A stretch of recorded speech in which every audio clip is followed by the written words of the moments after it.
கிறிஸ்துவுக்குள் அன்பான கர்த்தருடைய பிள்ளைகளை, இன்றைய வேத வசனமும் ஜெபமும் சங்கீதங்களின் புஸ்தகம் 23ஆம் சங்கீதம் 3ஆம் வசனம். அவர் என் ஆத்துமாவை தேற்றி தம்முடைய நாமத்தின் நிமித்தம் என்னை நீதியின் பாதைகளில் நடத்துகிறார்.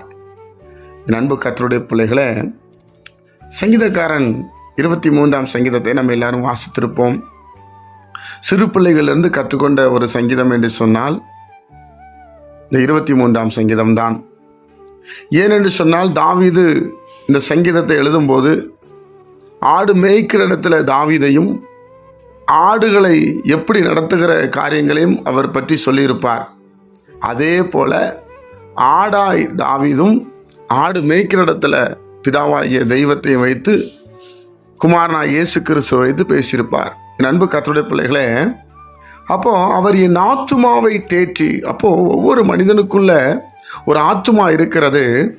அது சில நேரத்தில் சோர்ந்து போகிறது, வார்த்தையினால் சோர்ந்து போகிறது, நடக்கிற காரியங்களை குறித்து சோர்ந்து போகிறது, எதிர்காலத்தை நினச்சி சோர்ந்து போகிறது, பலவீனம் வந்தவனே சோர்ந்து போகிறது, உறவினர்கள் நம்மளை விட்டு விலகினா சோர்ந்து போகிறது, நம்பினவங்க கைவிட்டா சோர்ந்து போகிறது.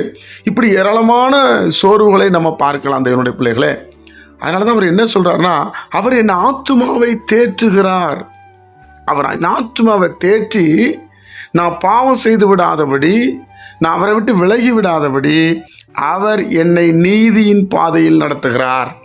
அப்படின்னா, சரி இது நடந்துருச்சு, அதனால நீ தப்பு செய்யாத, நீதியின் வழியிலே போ, நியாயமான வழியில போ, நேர்மையான வழியில போ, உனக்கு நிச்சயமாக ப்ரமோஷன் உண்டு, நிச்சயமாக நான் உன்னை ஆசீர்வதிப்பேன், உன்னை கொண்டு செய்கிறத செய்வேன். அதனால ஆத்துமாவில சோர்ந்து போனதுனால நீ பாவம் செஞ்சிடாத, அக்கிரமத்துக்கு துணை பெயராத, ஜனங்களை வஞ்சித்திராத, ஏமாத்திராத. பாருங்க, அதனால தான் பைபிள் சொல்லுது, அவர் என் ஆத்துமாவை தேற்றி தம்முடைய நாமத்தின் நிமித்தம், இயேசு கிறிஸ்துவின் நாமத்தின் நிமித்தம் என்னை நீதியின் பாதைகளை நடத்துகிறார். அங்கேயும் ஒரு நீதி. சோர்ந்து போனவுடனே தேவனுடைய பிள்ளைகளே, நமக்கு ஒரு பெரிய நம்ம என்னமோ அவ்வளோதான், உலகமே முடிஞ்சு போச்சு என்று சொல்லி நம்ம நினைப்போம். இல்லை, சோர்வுக்கு மத்தியில் கர்த்தர் நம்மளை தேற்ற உண்மையில் அவராக இருக்கிறார். அதுதான் அந்த சங்கீதத்தினுடைய பெரிய சிறப்பம்சம்.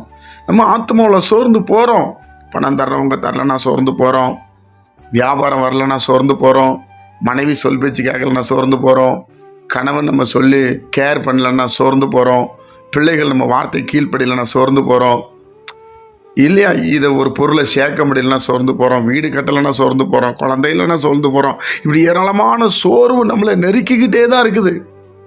ஆனால் தேவனுடைய பிள்ளைகளே, ஒவ்வொரு நாளும் நீங்கள் வசனத்தை வாசிக்கும் போது கர்த்தர் நம்மளை தேட்டிக் கொண்டே இருக்கிறார். அதை மறக்க முடியாது.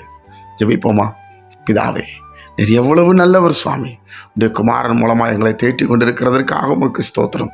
உடைய குமாரன் இயேசு கிறிஸ்துவை எங்களுக்காக அனுப்பி பரிசுத்த ஆவியானவரை நாங்கள் பெற்றுக்கொள்ள கிருபை செய்ததுக்காக ஸ்தோத்திரம்.